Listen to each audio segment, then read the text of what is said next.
நீஃப்லிமாலயா நேயர்களுக்கு வணக்கம். நான் உங்கள் பத்திரிகையாளர் RS கார்த்திக். என் அருகில சக்தி சரவணன். வணக்கம். நாங்க ரெண்டு பேரும் இந்த வீடியோல விமர்சன விவாதத்துல பார்க்க இருக்கிற படம் தென் சென்னை. தென் சென்னை, வட சென்னை மாதிரி தென் சென்னை. தென் சென்னை அப்படிதானா? ஏன்னா வட சென்னை வெற்றிமாறன்கிட்ட போயிடுச்சு. ஆமா, தென் சென்னை ஒரு புதிய ஒரு கையில ஒரு புதுமையான முயற்சியா தான் இருக்குது. சும்மாலாம் சொல்லக்கூடாது. தென் சென்னையில இப்படிலாம் நடக்குமான்னு கேட்க முடியாது. தென் சென்னைன்னு இந்த படத்தை பாத்தீங்கன்னு வச்சுக்கோங்களேன். இதுக்கப்புறம் சென்னை அப்படின்னு பாத்தீங்கன்னு வச்சுக்கோங்களேன். அதுக்கப்புறம் சென்னை அப்படின்னு பாத்தீங்கன்னா இந்த மாதிரி கதை நடக்கிறதுக்கு வாய்ப்பு இருக்கு.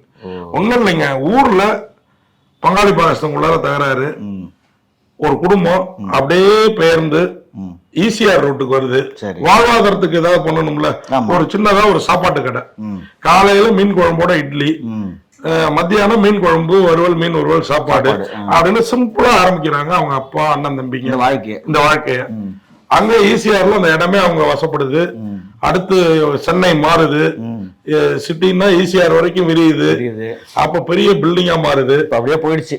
ஆமா, இப்போ அவங்க பசங்க 2 பேரு, அவங்களோட பேர பசங்க, அந்த 2 பசங்க இருக்காங்கல்ல, அவங்களோட பேர பசங்க இந்த ஹோட்டல பெரிய லெவல்ல மாத்தணும் இருக்காங்க. அதுல ஒருத்தர் கூடவே இருக்காரு, இன்னொருத்தர் இருந்தாரு.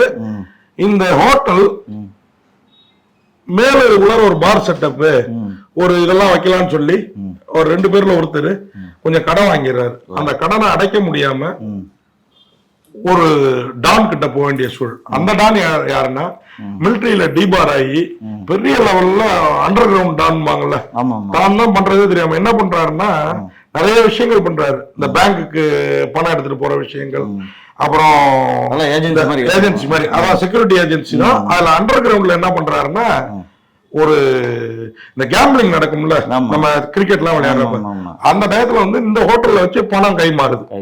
நிறைய பணத்தை இங்க கட்டி தான் பெட்டிங் நடத்துறாங்க. சிம்பிளா இருக்கிறதுனால பெருசா இந்த ஹோட்டல் போய் ஸ்டார் ஹோட்டல்ல இருந்தா கண்காணிக்கப்படும்ல, இது வந்து பெருசா படாதனால இவரை பண்ணிட்டு இருக்காரு. இந்த காசை அவரு அவனுக்கு கடன்காரனுக்கு கொடுத்துட்டு இந்த ஹோட்டல்ல இவங்க கூட இவங்களை வச்சே நடத்திக்கிட்டு அவரு இருக்கிறதே தெரியாம இருக்கிறாப்புல. ஆனா அவரோட ஆட்கள் எல்லாம் டக்குன்னு ஒரு எம்எல்ஏ பையன் இந்த பாருக்கு வந்தவன் ஒரு பொண்ணை பார்த்து சைட் அடிக்கிறான், கிண்டலா வாடிக்காருக்கு அப்படின்னு கூப்பிடுறான். உடனே அந்த பொண்ணை கொய்யமலைன்றது ஒரு செக்யூரிட்டி வந்து அவனை தடுக்கிறான், அவனை சுட்டுறான். அவன் அந்த எம்எல்ஏ பையன் கூட கிடையாது, எம்எல்ஏ அவனே கட்டி கடல்ல இறக்கிடுறாங்க கையை வெட்டி. அப்புறம் இன்னொருத்தன் இவர்கிட்ட வேலை செஞ்சுட்டு தப்பு பண்றான், அவனை அந்த மாதிரி கடல்ல இருக்கிறாங்க. அடுத்து பாத்தீங்கன்னா இந்த ஹோட்டல்ல ஒரு பெரிய ராபரி நடக்குது. அந்த ராபரிக்கு காரணம் யாரு அப்படிங்கறத கண்டுபிடிக்கிறதுக்கு இந்த ஹோட்டல்ல வேலை பார்க்க இந்த ஹோட்டலோட ஓனரையும் அந்த பையனையும், அவரோட இன்னொருத்தரோட பையன் இறந்து போனார்ல அவரோட பையனையும் இன்னும் கண்டுபிடிக்கலையா. இந்த டயத்துல 2020 கொரோனா டைம் வேற, 2019 முடிஞ்சு 2020. சோ ஹோட்டல் சில நாள் திறந்து இருக்குது, பார் சில நாள் திறந்திருக்கு, பல நாள் மூடி இருக்குது. இப்போ பிசினஸும் பண்ணணும், மேட்ச் பிக்சிங்கும் பண்ணணும், அதுல வந்து பெட்டிங் எல்லாம் எடுக்கணும். இப்போ தடுமாறிட்டு இருக்காங்க. இந்த டயத்துல வந்து நீ போய் துப்பாக்கியை காட்டினாலே காசு அடிச்சுட்டு வந்துடலாங்கிற ரேஞ்சில ஒருத்தருக்கு இன்ஸ்ட்ரக்ஷன் கொடுத்து தனியா ஒரு குரூப் இயங்குது, ஒரு 3 பேர் தலைமையில. நாங்க 3 பேர் இல்ல, நாங்க 4வது ஆளுன்னு அதுல மாட்டினோம் ஒருத்தர் சொல்றோம். அந்த 4வது யாருன்னு இந்த டான் ஃபாலோ பண்றாரு. ஹீரோட வேலை என்னன்னா, இந்த ஹோட்டல்ல வேலை பார்த்துக்கிட்டு ஒரு ரோட்ல போறப்போ ஒரு அனாதையா ஒரு குழந்தை தொட்டில கிடக்குது. அதை தூக்கிட்டு போய் ஒரு ஹாஸ்பிட்டல்ல, ஒரு டாக்டரோட சேர்ந்து ஹாஸ்பிட்டல் வைக்கிறாரு. திருப்பி அதை கொண்டு போய் ஒரு சைல்டு ஹோம்ல விடுறாரு. விட்டு பார்த்தா அந்த குழந்தைக்கும் அவருக்குமான சம்பந்தம் என்ன, இல்ல அவருக்கு சம்பந்தமானவர்களுக்கு சம்பந்தம் என்ன அப்படிங்கிறது ஒரு பக்கம் ஒரு கதை. இந்த காதல், இந்த அதான் அந்த பொண்ணு, அந்த டாக்டர் லேடி வராங்கல்ல, அவங்க கூட சின்னதா ஒரு லவ் ஆயிடுது இந்த ஹீரோ.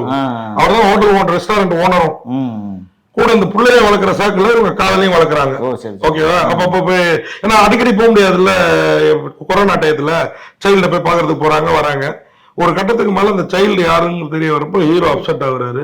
இன்னொரு பக்கம் இந்த கதையில என்ன டிராவல் ஆகி 2 கதையும் கொண்டு வந்து எங்க இணைக்கிறாங்க, இதுல யாரெல்லாம் கைங்கரியம் பண்ணிருக்க அந்த செக்யூரிட்டி ஏஜென்ட்டுக்கு எதிராக, அவங்களுக்கு அந்த செக்யூரிட்டி ஏஜென்ட் வந்து தண்டனை தந்தாரா இல்லையா, ஹீரோ அதுல சிக்கினாரா இல்ல ஹீரோ நல்லவரா, காதலியே கரம் பிடித்தாரா, இதுதான் இந்த கதை தென் சென்னை.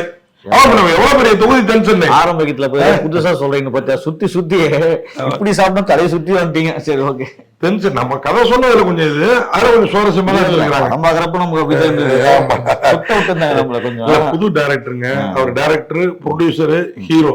நான் கூட கேட்டேன் மத்தவங்களும் இல்ல. நல்ல நடிகர் நிதின் மேத்தான்னு ஒருத்தர் நடிச்சிருக்காரு. இவர் தெரியுமா உங்களுக்கு? பாலகிருஷ்ணா படங்கள்லாம் வில்லனா நடிப்பாரு.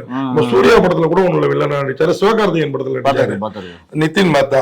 அப்புறம் வந்து இளங்கோ, அவரும் உங்களுக்கு தெரியும். இந்த பொன்னியின் செல்வன் ஸ்டேஜ் எல்லாம் போடுவாரு. சிவகுமாரின் சபதம் அந்த படத்துல எப்பா பாதியோட நடிச்சாரு. அவர் ஒரு இலக்கியவாதி. இளங்கோ குமரன் அவர் பேரு. அப்புறம் திலீபன் குமார். திலீபன் யாருன்னா வேற யாருல நிறைய படங்கள்ல போலீஸ் ஆபீசரா, இதுலயும் போலீஸ் ஆபீசரா தான் வர்றாரு. இந்த ஹீரோவை ஃபாலோ பண்றாரு. கடைசியில எந்த தண்டனையும் கொடுத்தாரா இல்ல உன்னை மன்னிச்சு விட்டுங்கிறாரா அப்படிங்கிறது வேற லெவல்ல இருக்குது. அப்புறம் வந்து வட்சன் எம் நடராஜன் அவரும் நடிச்சிருக்கிறாரு.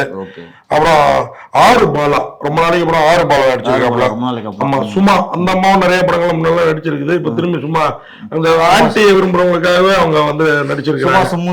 சும்மா சும்மா சும்மா மாதிரி வந்திருக்காங்க. சும்மா சும்மா இல்ல, சும்மா கார் மாதிரி சும்மா இருக்கிறாங்க படத்துல. உங்க அம்மா கேரக்டர்ல நீங்க வேற ஹீரோயின் ராம் விஷால் இப்படி நிறைய பேர் நடிச்சிருக்கிறாங்க. இதுல வந்து ரியா அவங்கதான் கதாநாயகி. உண்மையாவே ஒரு தமிழ் பொண்ணா மாடலா அழகா அந்த கேரக்டருக்கு ஒரு டாக்டரா அழகா நடிச்சிருக்கிறாங்க. அப்புறம் இவர்கிட்ட சில விஷயங்களை மறைச்சிட்டு ஹீரோ கிட்ட அப்புறம் பின்னாடி சொல்றதுக்கு ரீசன் சொல்றப்பெல்லாம் வேற லெவல்ல இருக்குது படம். இந்த படத்தை வந்து தென் சென்னையை வந்து ரங்கா பிலிம் கம்பெனி பேனர்ல த்ரில்லான ஒரு பிலிமா, கிரைம் த்ரில்லர் படமா வந்து இயக்கி தயாரிச்சிருக்கிறாரு. இந்த படத்தோட ஹீரோ ரங்காவே. ஓகேங்களா? எல்லா பொறுப்பும் அவரே எல்லாம் எடுத்திருக்கிறாரு. அவர்கிட்ட ஒரு ஏதோ ஒரு விஷயம் இருக்குது. அந்த அளவுக்கு இந்த படம், அந்த விஷயம் எந்த விஷயம் தான் தெரியல நமக்கு. அல்ல, கேமரா மியூசிக் எல்லாம் நல்லாவே இருக்குது ஜி. என்ன ஒண்ணுன்னா அந்த போர்த்து வாங்கினதுல சில சிக்கல். ஏங்க நம்ம ஆளுங்க யானைக்கே அடி சறுக்கணும், பெரிய பெரிய ஆட்களே அடி சறுக்கிட்டு இருக்காங்க. இவர் அடி கூட சறுக்கல, ஒரு ஒரு ஒரு காலை தூக்கி வைக்க அவ்வளவுதான். அதனால வந்து உண்மை ரங்காவுடைய இயக்கத்துல இந்த தென் சென்னை தென் சென்னை, இதுக்கப்புறம் சென்னை சென்னை இங்கிலீஷ்ல சொன்னா அப்படிதான் சொல்லணும். தென் சென்னை அப்படிங்கிற அளவுக்கு இருக்குது. பாருங்க, இந்த லீவ்ல மழை கொஞ்சம் விட்டுடுச்சு சென்னையில, மத்த இடத்துல எப்படின்னு தெரியல. முடிஞ்சா பாருங்க, புதியவர்களுக்கு ஆதரவு கொடுங்க. நன்றி, வணக்கம். இந்த வீடியோ உங்களுக்கு பிடிச்சிருந்தா லைக் பண்ணுங்க, கமெண்ட் பண்ணுங்க, ஷேர் பண்ணுங்க, சப்ஸ்கிரைப் பண்ணுங்க.